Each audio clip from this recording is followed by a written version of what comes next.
Welcome to the Sound Mind Strategy Podcast with your host, Evan. And Anina Blankenship. This podcast is aimed to be an in-depth discussion between husband and wife power couple where we take on challenging topics in the mental health and wellness arena. By trade and training, I'm a licensed clinical social worker, certified professional coactive coach, USA Cycling National Champion, and I love to push my limits both physically and mentally. As for me, I am currently in a master's program for sport and performance psychology, where I'm also on track to become a certified mental performance consultant. I've also been coaching athletes for the last 5 years, helping them reach their truest potential. We're both very passionate about athletic performance, mental skills training, spirituality, and we love to take a holistic approach to helping people find harmony in their mind, body, and spirit. We believe that there's greatness inside of everyone. Our mission and the mission of this podcast is to help you unlock and operate within yours.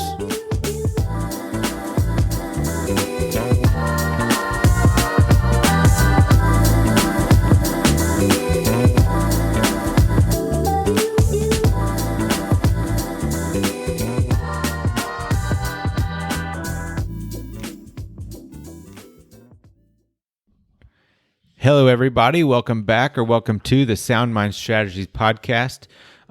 We are just so excited about this one. Anina's just getting back from a weekend conference in Nashville, so she's going to touch on that here in a second. I just want to introduce something real quick, just the topic of the day.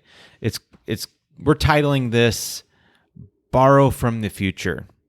Really excited about this concept. How we can utilize it, how we have personally utilized it in our lives, and how we can borrow from the future to spur action today, right now.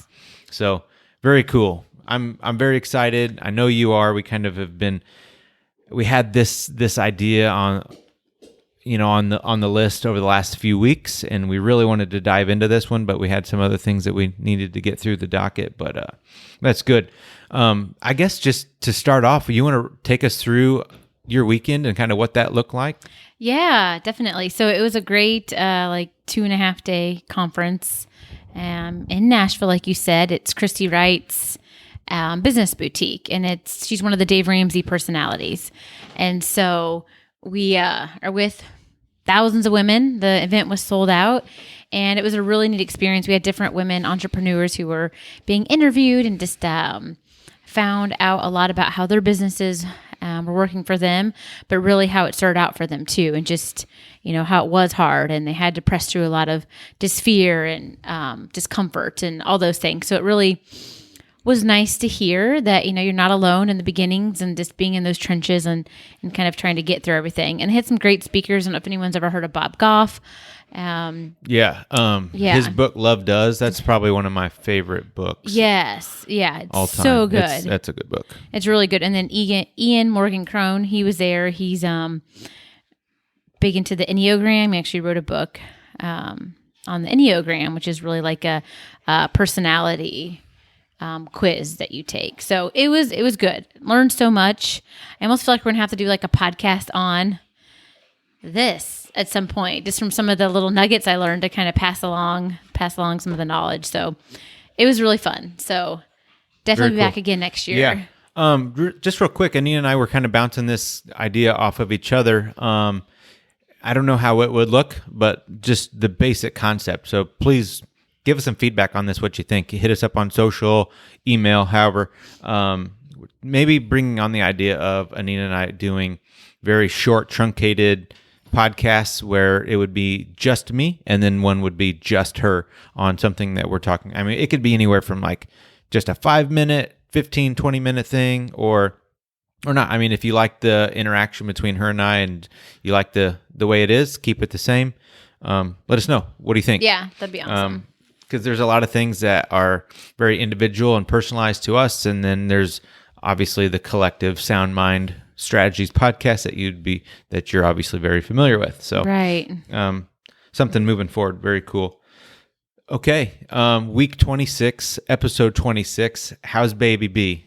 Where's he at? He's doing well. He is doing well right now. He is opening his eyes, able to make more fists.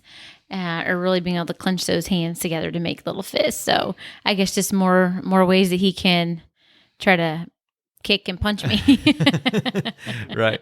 You're right. I know Getting it's stronger. funny. It's funny. Like, we'll go through some things and I'll get a text or we'll talk that evening. Like, he hasn't moved all day. And then the next day he's like, he was just nonstop kicking and moving all day. So that's really cool. Never know what I'm going to get. Yeah. Yeah. So my baby book, the dad one, is very much in line with that. Obviously it's, big takeaways from the reading was 2 pounds. He's continuing to grow and develop all the sensories and everything. And the big one, he's able to open his eyes. So yeah, that's huge. And then kind of same thing, you're still progressing and getting used to a growing belly and right. everything. So many fun things. Yeah. I have some really cool equipment. It's actually here, and I was trying to get it set up, and I downloaded the new operating system for the Mac. Yeah. And unfortunately, the company that has this piece of equipment I got for the podcast, like their firmware update isn't compatible with the new operating system yet. So we're working that bug out. They are aware we're in contact. So hopefully, fingers crossed, soon, within a week or two, it'll be working and then I will be comfortable with using it. So that will be fun. For that. It will streamline the production of these. It will make life easier. So very cool. What else? I think that's it. I'm ready to kind of just dive into this. Let's dive into it. Okay, so borrow from the future. What is that? Like, are we talking like Back to the Future? Yeah, exactly. I think everyone probably saw the Instagram post. That was actually, we did a Back to the Future, right? We were in the DeLorean and 80s throwback. We were like the 80s date night at church. So that was really cool. Yeah, so that was fun. Yeah. That's not what we're talking about here. So what is borrowing from the future? Yeah, and do you just want to start off with telling us like what it looks like to you? Like when you think about it, what came to your mind, Evan? Yeah. So when I think about borrowing from the future, I'm really thinking about borrowing from the pain, borrowing from the joy, and everything that lies in the future. So I can look both ways. So anything that is going to, when I make a move towards something that I'm wanting, or if I'm hesitant and I'm reluctant to make that change. So I can borrow from both instances, right? Because it's in the future, it's not written yet. But in my mind, I can go ahead and go there and just say, what does life look like if I do this? What does life look like if I don't do this? So I can really borrow from those experiences, the, quote unquote, would-be experiences of that. Like what is the joy and the happiness in the life that I get to experience if I actually take this step and make this move? Yeah, it makes me think a lot about like the future self stuff, right? Like a lot of times we talk about what would your future self tell you? Or what would your future self like so for this you? is just another degree of that. So it's like put yourself in that situation and like feel those emotions and experience those experiences. Like what does that feel like? So we're going a step further in that concept of just saying like, well, let's put it on. Like, let's be in that moment, attend to that moment in the future, and just like, what's it feel like? What's future self feel like? Yeah, and I can sense even too being able to connect with that, like whether it is through visualization or whatever you decide is the best way for you, just to kind of, like you said, try it on, put it on, and see what it feels like for those days when you're not feeling motivated to work on your goal. You're kind of stuck in life wherever you're at, and just kind of thinking, well, what is it going to look like in the future if I actually do follow through with this goal or whatever? Oh, absolutely. I know you and I have both. I'm sure most people have, right? But probably not aware of it. Not even aware, right? I did, and completely unaware of it. So let's go back a moment in time. So let's rewind.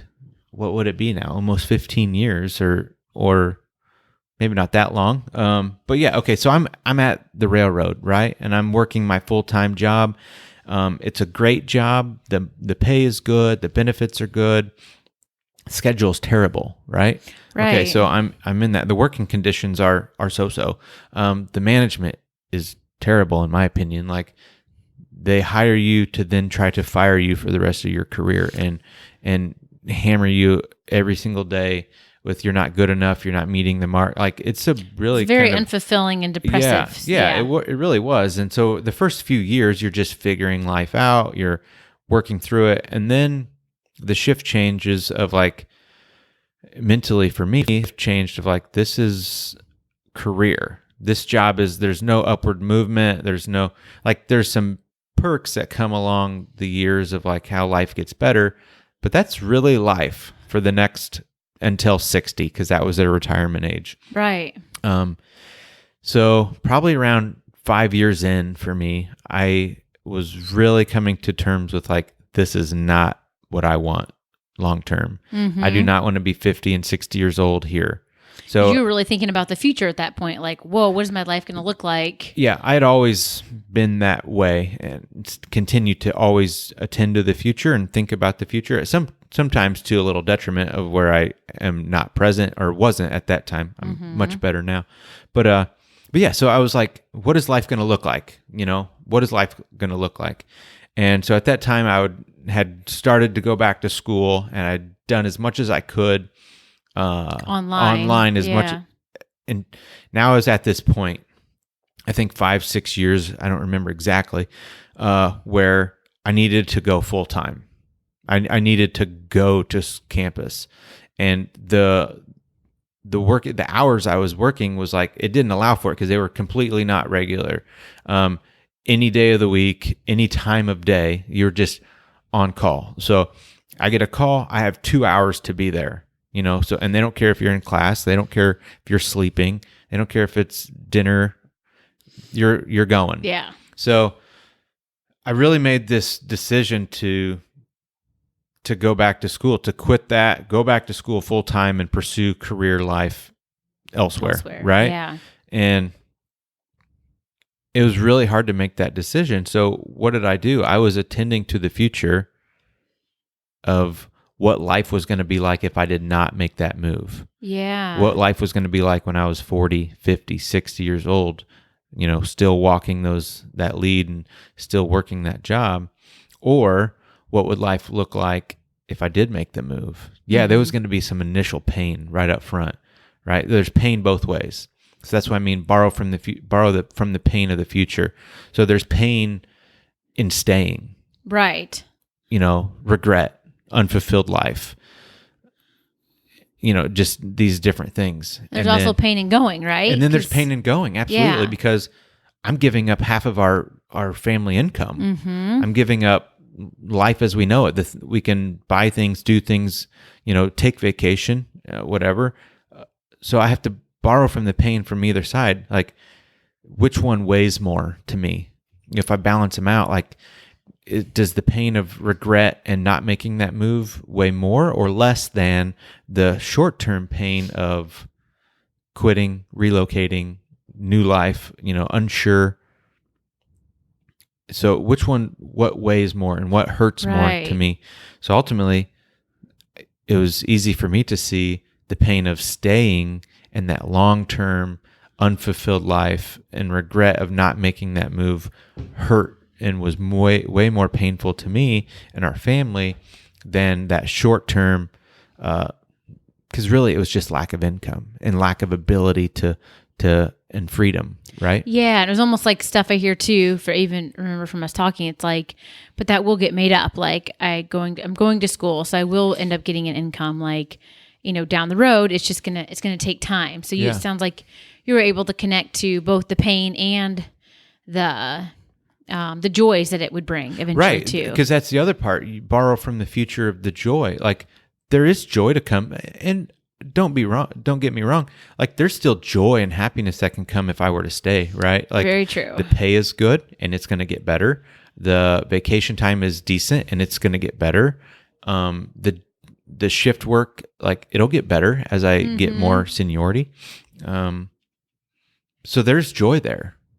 Yeah. But is the joy of living my purpose and being fulfilled, having that fulfillment is that greater, right? So that is what really pushed me into saying, okay, I'm ready to experience immediate pain for a much higher level of joy and fulfillment and satisfaction to make the move, to bite, to quote unquote, bite the bullet or rip the Band-Aid off, whatever the analogy you want to use. But that's what I had to do. That's what I had to borrow. Yeah. And I think too, it was so neat that you were able to kind of like you tried it on. Like, I can try it on when it's going to be here being 50, 60, years old at the railroad, or what is it going to look like to be in a career that feels really just fulfilling and something you're passionate about too. It's difficult because, how did I do that? I was able to look at guys that were that age bracket. They're within their last few years. I was in my first few. They're in their last few, getting ready to retire. Their bodies are broke down. Right. You're collecting all this data. Yeah. But is that what... Yeah, I live my life completely different. So does that have to be what my life looks like if I stay? Well, no. Well, no. But you kind of take that collective pool and just okay, well, I can kind of get a general sense, of what life might look like. Yeah. At the same time, I really don't know what life's going to be like if I make the move. Right. Right. But didn't want those regrets either of not moving on something. Now let's take a snapshot. We make the move, and we understand that we're going to be a little bit harder off on income. I'm going to go back to school. We're going to be paying more. What about this? I get hit by a car the very next summer. Right. In the totally hospital. Unexpected. Yeah. That was a pain that I did not see. Right. Right. So, but at the same time, I worked in a railroad yard. People get killed. Yeah. Right. I was very careful at my work, but accidents do happen and things do happen. So I'm not saying ifs, ands, or whatever.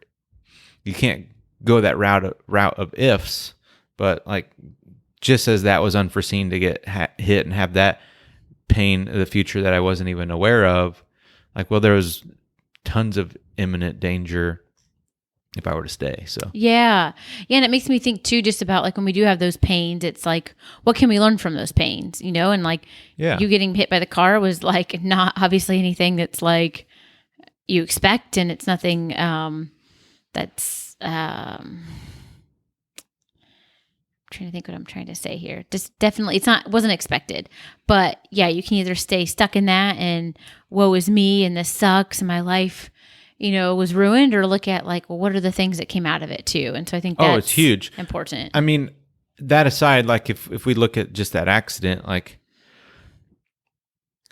don't have any, I'm very almost thankful that it happened because, and only because, it flipped a switch in my mind of what good can be done from such traumatic and big events like that. Right. When you were gone at that business boutique, I watched this movie documentary, Bethany Hamilton. She's a surfer who, I think at the age of 13, had her left arm bitten off by a shark while surfing. Ugh, yeah. And I think it was 4 to 6 weeks after the incident, she's back in the water on a surfboard. Amazing. Yes. And got married, had a child, continued to get, wild card invites in the pro surfing tour and everything. And she still toured and did these humongous, big surfing events. She learned how to do aerial stuff. She learned how to surf big wave and these big 4 styles of surfing. She was still able to do and compete in all these things. And it wasn't just and even just to be able to do it, I think with surfing with one arm, because to be able to ride the wave, paddle, ride the wave, and then push up with one arm. Right. That's incredible. But then do it well. She placed well. She was an excellent surfer. But she makes note of this, she would have had a platform as a professional surfer, and you often wonder where life would have gone with both arms. But God used her in a new way and gave her a much larger platform to get her message out. Yes. Yeah. So right. She said that purpose and passion was still in her, right? So she didn't and she let goes, it go because her arm was gone. Yeah, God gave me this passion for surfing. You know, he didn't take that away from me when the shark bit me, and the shark didn't take it from me. Right. It was still there. I just had to, like, that was now my course. That was my new course. And I still have she still had a purpose and passion for surfing. It's very, very much with me. I still had a passion for cycling and a passion for sport, even after the incident. And I think, I do know, like, it actually got ignited after that because I was able to advocate and see gaps and see issues within the sport where I can now help instead of just being like, oh, I ride bikes, right? Mm-hmm. So I think that was really cool. I know, and it makes me think too, you can either get stuck in the, well, what if this sport's just not for me anymore? I guess that's my sign. Or what if this means that, there's greater things ahead for me and this is going to be used as a platform now for da-da-da, like looking at it, you can look at it two different ways, really. And that's just kind of like where we're at, borrowing from the future, borrowing from the pain of the future of like, how painful would it be to hang up my race wheels on this passion of mine? I have this passion for something. Oh, but this thing happened. There's pain to say, oh, I can never do it like I used to do it. Or borrow from the immediate pain of learning how to do it differently. Yes. Learning how to adapt, overcome. There's pain in that. There was a lot of pain in me learning how to ride again, learning how to get strong again, and learning in that initial pain of getting back out on the road. I mean, that was scary and it was intense. Yeah. Same with her. It was scary and intense to get back out in that water, and painful, and the mental struggle of like learning how to do it again. Mm-hmm. But to borrow the pain of never doing the thing you love again, that's so much more painful, right? It is so much more painful. Yeah. Yeah. So what about you? Like, how does this borrowing from the future concept, I guess, how have you experienced it? How have you utilized it in your life? Did you know you were doing it? No, like at the time I didn't know I was doing it, but I know when you and I were conversating about this beforehand, looking at when I went to go for the national championship with the time trial that I did last year, and really using that. I really had to use like a lot of visualization for myself of looking at like what it was going to look like when I won that championship and what it was going to feel like. Just that amazing feeling of, wow, I totally worked so hard on this and accomplished something that I've really set my mind to. And having to like connect with that. And I did that with a coach. At the time I did have a coach, and was so thankful for that because it really helped me get through those times of really rephrasing to not when I will win this, but basically telling myself I have won this, so that my mind and my body were already prepared, like this has already been won. And so it was just really neat just to think about, because I remember having that in the bathroom mirror, like I did win. Wasn't it like I did win the national championship? Yeah. Yeah. So you were kind of already, borrowing from the future of experiencing I'm already there. that. Yeah. Right. And so with me being already there, it's like I had to do the steps, keep doing the steps though, to get there. Right. Basically in my head. So I was like, okay, like really. Well, let you borrow from that of like, to experience it, to say, I've already put this on, I've already experienced it, but then to be able to shift gears and say, okay, I borrowed it. I understand what it takes. I understand the commitment level. Like when I say I've already won, I can then kind of like look back at this timeline in my mind and kind of build this new timeline of saying, I had to do all the hard things. I had to go out when I didn't want to. I had to do this when I wasn't feeling good. And that's what it took. Now go back to reality of where I am. Like, okay, this is that hard time when I don't want to go. Okay. Well, I remember when I said I won, I had to do that. Exactly. So now it's here. I better go do that. Exactly. That's totally what it was. So those days where it's like, I didn't feel like going out. I was tired. I mean, obviously working, full time and then having to come home at night and train, in the cold seasons. Of course, everyone knows being on the trainer. So it was just brutal. Put a lot of hours in, and was also going to coaching school and having 5 coaching clients at the time that I had to do, and being on calls each week for the coaching school I was in. So it was you were also working a 40-hour-a-week job. Yeah, exactly. I'm working full time. So it was like there was a lot going on. And I definitely had a lot of times where I was just like, do I really want to do this? Should I be doing this? But it was just like, yes, like that hard work, it's all going to pay off. And so it just kept me motivated going, just knowing, just having that fulfillment of knowing what it was going to be like to be successful at something that I put my mind to. Yeah. And so, yeah, that's kind of how I basically did it. I didn't really know at the time that's what I was doing. That you were borrowing from the future. Yeah. Now, did you have to borrow from the future, like borrow pain from the future in like saying what it would be like if you lost, if you didn't win, or if you, I don't know, maybe quit or didn't do something? No, I really... Everything that you borrowed from the future was very positive, and it was very positive. Okay. Because I was like, what, I can spend mental energy on that, or I can spend mental energy picturing what I want it to look like. And so I realized I had a choice. I mean, not to say that I never had thoughts. Like sometimes, it would come into my mind, like, that inner critic, like, well, who do you think you are that you can win? But I would just have to reconnect with a lot of visualization, seeing myself taking those turns with ease and getting back into my tuck position and just going, as hard as I could. And I know I've shared it before of just, when I was getting started off the start ramp. The start ramp, I had quite a few hiccups in the first 2 minutes and easily could have shut down. But I know that practice that I did of not letting myself stay in the negatives, thought patterns, and reframing it to a positive thing, even when I was having that bad day, it helped me get through it. You could kind of say, yeah, despite the bad start, despite things happening, I still won. So it's like that let you be present in the moment to say, keep pushing hard because you still win.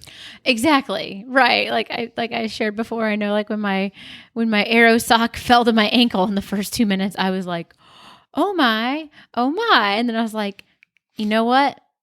It cracks me to think about it now, but I was totally like, this is going to make you faster. You're just going to be faster now that your sock is at your ankle. Yeah. And I don't know why, but it is. It is. And so I just left it at that and kept pedaling. So yeah, I didn't even bother fighting with it and trying to pull it back up. But it totally could have gotten sucked into like, well, there goes my race. It's ruined. That would have been hard because like we know, especially in the time trial world, like there's so many little minute things that go into it. Like the people that really pay attention to those fine details, but then to have a fine detail that is worth such and such amount of time or speed, and then it fail. Right. You're like, I got to fix it. I'm giving away. But then to have that mental strength to say, no, it's better this way. Yeah, it's just supposed to be this way. So here we go. That's cool. But yeah, because had I spent all that time worrying about it, and I was expending energy thinking and worrying about it. Yeah. So use it on the bike to propel you forward, or use it to keep me distracted. Yeah. Exactly. Yeah. So, I think that's really cool. I want to highlight something here. The big difference between your example and my example. Uh-huh. The big thing is that you were working with a coach. Yes, I know that made such a difference for me. I was not. And I wasted, I don't know, waste is right. I spent extra years without making the jump. Now I can speculate a ton, and this is all, looking back, but I do think if I would have been working with a coach, a mindset coach, someone who could have helped me in this regard, and like when we revisit our 4 pillars conversation, me being the career changer at that moment, like we could have laid out some very specific strategies for us to move forward in that, right? I could have said, what's my issue? Okay, well, I don't want to be here anymore, but I also am very nervous about giving up X amount of dollars per month. Right. What about insurance? What about where to live, all these things. And we could have just said, okay, let's formulate a plan of action. Do you want to be here? Answer yes or no. That's all you have to answer. No? Okay, perfect. Let's move forward. Where do you want to go? Not sure. And then so we start laying out all these things, and we start laying out very purposeful ideas where it took me years to finally pick out enough things and work up enough courage. And it took a long time. But if I would have had a plan and strategy in place to say, this is how we're going to make it, we're going to be okay, go here, this is what the scholarship program looks like, this is what the money situation is going to look like, this is how much we're going to have to use for housing and food, like I would have felt so much better, right? And then I would have been able to make the move so much faster, and then in essence be years ahead of where I am today. Like, and that's all speculation, and we trust God's timing, but I learned a lot from that in hindsight, being able to say, wow, a mindset coach or working with someone who could have helped me lay all that out. Like, if we just look at dollars, like, well, what if I would have been paying a coach to help me with that? Okay, let's just look it out. Like, however many months I would have worked with that coach, if it would have been long-term or short-term, versus the amount of years that I spent where I ended up making the move anyway, right? Right. So now I'm that many years behind where I could be in the schooling, the business practice, working with new clients and other things and other life and life experiences. How can you put a price tag on that? Yeah. How much did I give away in earnings, in actual real earnings, versus what it would have cost to invest in a coach? Yeah. Right? No, it's so true. So true. And it just shows you the value in it, and how just having somebody else look at things from a different angle and look at your blind spots, which is basically in its simplest form what a coach helps you do. See those blind spots that you don't necessarily see because you're so stuck in whatever you're going through. I don't want to speak for every coach, but I think good coaches, and this is definitely the way that we run our practice, is the client's the expert. Yes. So, like, I'm not going to tell. So if I was coaching me at that point, like future Evan is coaching past Evan in that regard, like past Evan still gets to decide where he's going to go, what he's going to study, if he wants to spend more money on school versus house, or is he going to work or not work? That's all your decision. Mm-hmm. I just want to help you formulate a game plan and a strategy to put it in motion and create movement. So, exactly. like, I'm not going to say, oh, no, you better get a part-time job, and, oh, you probably better sacrifice this and not do that. Like, you run your life. I am just going to help you formulate a strategy to make that a reality, and like maybe bring up some things that you may not be aware of, but like ultimately as a client, you're the expert. Yeah. And as the coach, you have no attachment to either one of them. Yeah, and exactly. I think, that's the important part too. It's like, even though you may really want something for somebody, it's like, you just got to let that go. Cause it's like, I can't put my opinions, my thoughts into it, like to try to sway you one way or the other. But yeah. Would you say like you have like, kind of like a tip or like a trick or that somebody could use that is trying to really connect with what that future borrowing would look like whether it is like that, the visualization, or just writing out like what they imagine it would look like. You just hit it right there. The visualization is really good. It really depends on what your strength is in that. Like, visualization to me, like, takes real practice, continued practice. It really does to make them vivid. And to make them powerful, they have to be vivid. And vivid means you have to be able to put color to things, put sound to things, put different sensory experiences to your visualization practice. So to make it very powerful, it must be very vivid, and vividness takes practice. So if you're not practicing visualization, how do you make it powerful? To me, it's writing it down, because I can see it. Even if it's just written word, like I would write pain, joy. I would write taking the action versus staying put. And just build that column out and be very specific. What does it look like? You can't really go off of what ifs too much, because you'd just fill up the paper on things that you could imagine. But I really think you have to say, what's the pain look like if I stay? What's the pain look like if I don't stay? What's that immediate pain? Generally, if I make the move, we're going to have immediate pain. If I don't make the move, that's going to be long-term pain. Right. So which one do you want? Yeah. Yeah.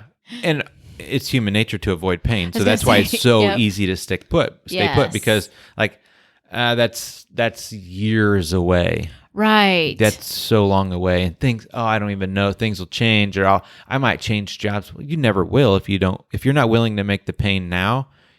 The same thing. It's always going to be a now pain, right, to make a shift. It is, and it's going to be harder when you're even more invested. The longer I stayed there, the harder it got, because I'm not just 5 years invested. I'm 7 years invested. I'm 10 years invested. Like that's a lot, and things are getting better. Like the shift work is getting a little bit better. The money is getting even better. I've got those raises. It's difficult. It is. It really is. So I think for me, the best tip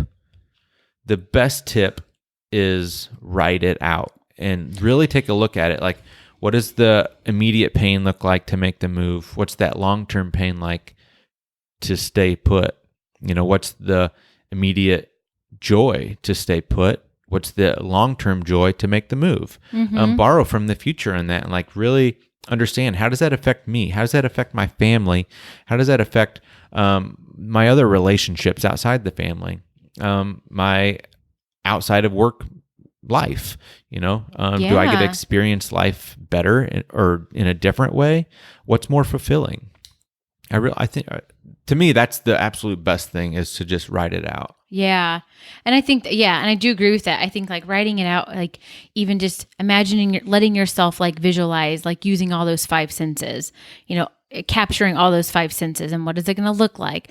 Like, what will the air taste like? What will it look like? What will it feel like? Just almost capturing all those sensory items. And if you are good at visualization, use it. Work with a coach to walk you through some visualization practices to,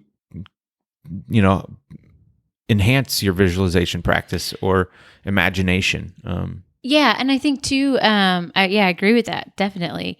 And also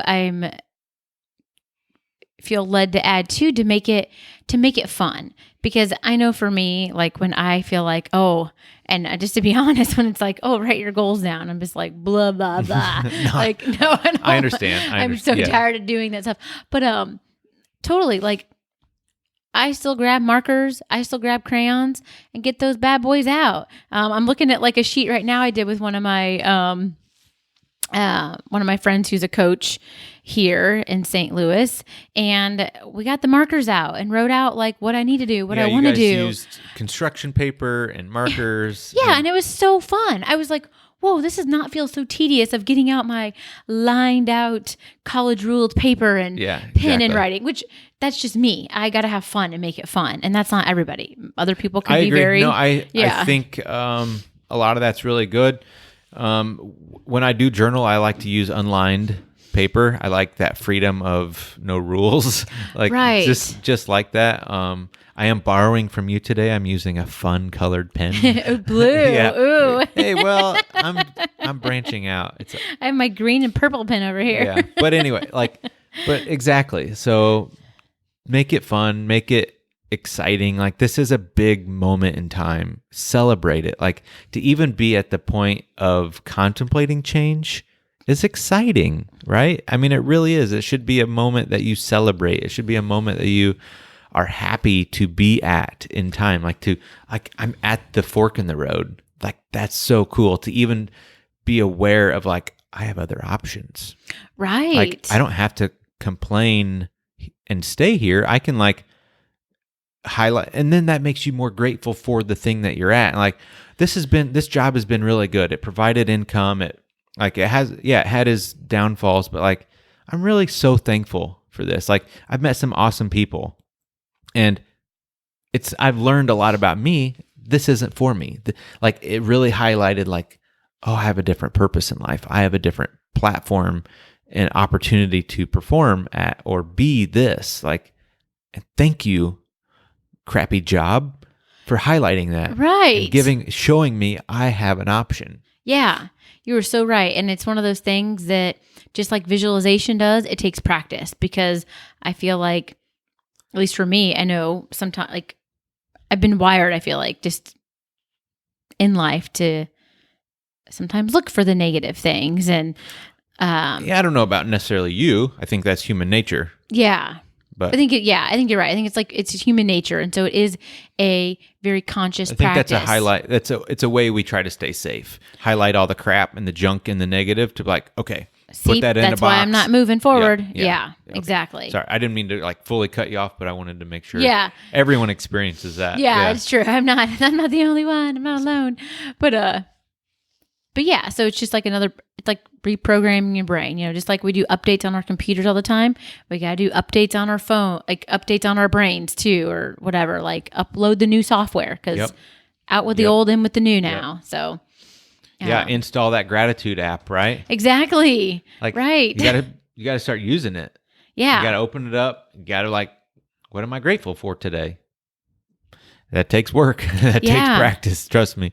Like, it sounds so easy just to be like all of a sudden grateful for things, but like it takes real practice. It does. It does. And something else that just came to me as we're talking is this thinking about, sometimes I've done this before where I have to like borrow from somebody else in a way. So sometimes when I'm struggling to have a vision for myself, but somebody else sees it so clearly for me, it's almost like borrowing what. Okay. I know. This just came to me. So it probably sounds kind of clunky. No, I'm trying to like, it's borrowing from your future that you can't see, but they see for you. Yes. So it's still your future. It's still borrowing from the future. But it's like, I can't even say, oh, thank you for that insight. I'm going to borrow from my potential future that you saw for me. Exactly. Yes. And I think, obviously you don't want to just go with anybody if they're like, oh, this is what you need to do. But you got to relate to it, right? Obviously, yeah. It has to resonate with you, has to relate to you. But I've had to do that before in life, because I've had different people who are like, they saw me in this light doing X, Y, and Z, and I couldn't see it for myself because I was so wrapped up in my fear, just all the negative nilly thoughts going on in my head, that I've had to borrow from them, basically, like hold on to that vision that they had for me. And sure, it may look a little bit different than what they see, but like that would give me the strength to push forward too. And it makes me think, even when I went with this national championship, it was like in the beginning, I really didn't see it for myself. I had a hard time seeing it for myself. That you were good enough, talented exactly. enough. Exactly. All the above. Right. All the above. And you kept pressing me on. I saw it without a shadow of a doubt. Yeah, you did. So did friends. So did, Amber, my coach that I worked with, cycling coach, Amber Neben, and my life coach. It's like, it's almost like they kind of hold that space for you, that they can see it, even though you haven't quite grasped that concept yet. For me, let me just show you how I was doing it for you. I was just looking at raw data points. Mm-hmm. I was just saying, you're this fast.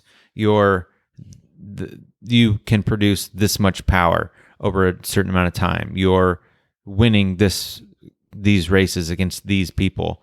Like, I don't care what you think you can and can't do. I'm looking at what you've done, and then understanding physiology, understanding improvement, just normal rates of improvement over time, understanding like what bike you're on and like what I was kind of helping you build, how much faster that would be within I was like, this is a no-brainer. Like, yeah, it's going to be hard, but it's definitely within the realm of possibility.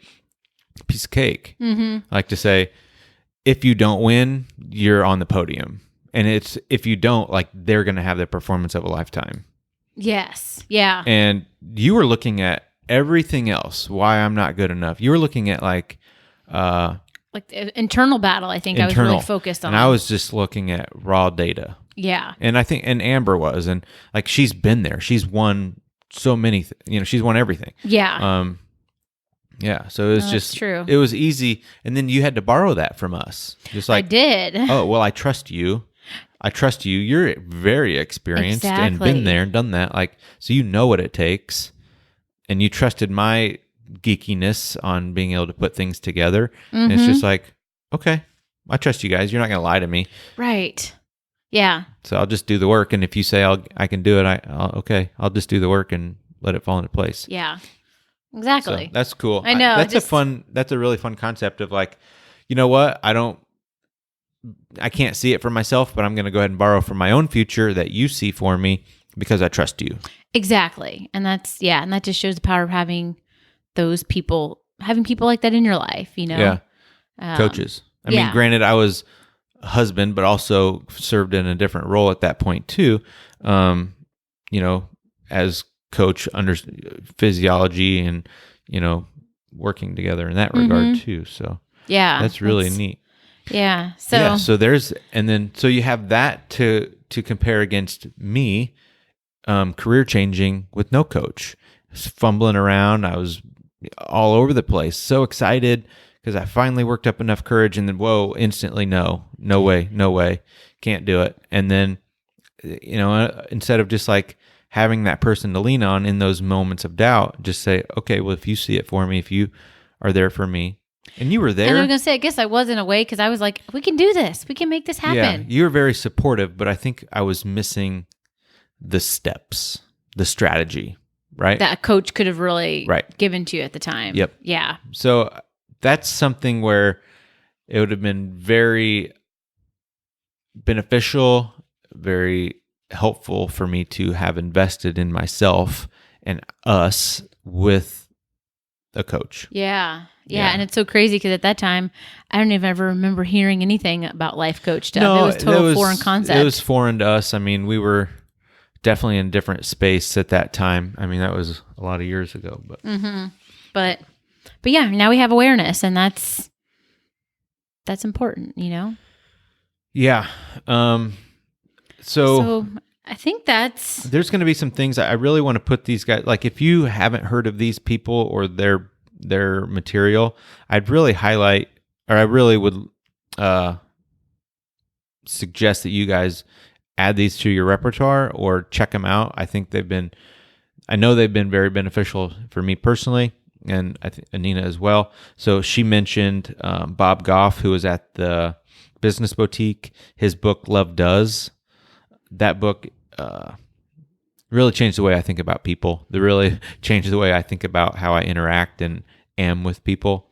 He has a new book too that I'm totally blanking on, but yeah. Yeah, so search Bob Goff, definitely get Love Does, and then whatever his new book is, I'm sure I'm not familiar with it, but I'm sure if, it's going to be a home run as well. Right. I highlighted this on our Instagram account. It was Michael Gervais podcast, Finding Mastery. Oh, yeah. Big fan of that one. But he had his last guest was Tyler Lockett. He's a professional football player, and his poetry book called Reflection. Amazing. I check out that podcast. Take a screenshot, tag us in it if you would as well. Finding Mastery. That'd be awesome. And then let him, that way he kind of knows where people are coming from to see that, and then get that book. I mean, whether you like poetry or not, that thing is going to change your life. So, and you were right, because I always thought, just real quick, I always thought like poetry, I was like, ew, I hate poetry. It's so hard to understand. But this is not like, I don't even know. It's just different poetry. Same. Right? Big one. Yeah. I think in that podcast, he recites one. It's called "How Bad Do You Want It?" Mm-hmm. That I mean, I had chills and goosebumps that thing was awesome. It was so good. And then that documentary I watched while Anina was gone at the Business Boutique, the Bethany Hamilton one, that was very good. What's the name of the movie? You can put it in the show notes. Yeah, it'll be in the show notes. It was on, I think I found it on like Google Play or Netflix or something like that. But it's a little documentary about 100 minutes long of Bethany Hamilton, the surfer. So check that out. And I guess that kind of wraps everything up here. That wraps it up. Yeah. Thank you guys for sticking with us and listening to everything that we had to say about this. We really enjoy this concept of borrowing from the future.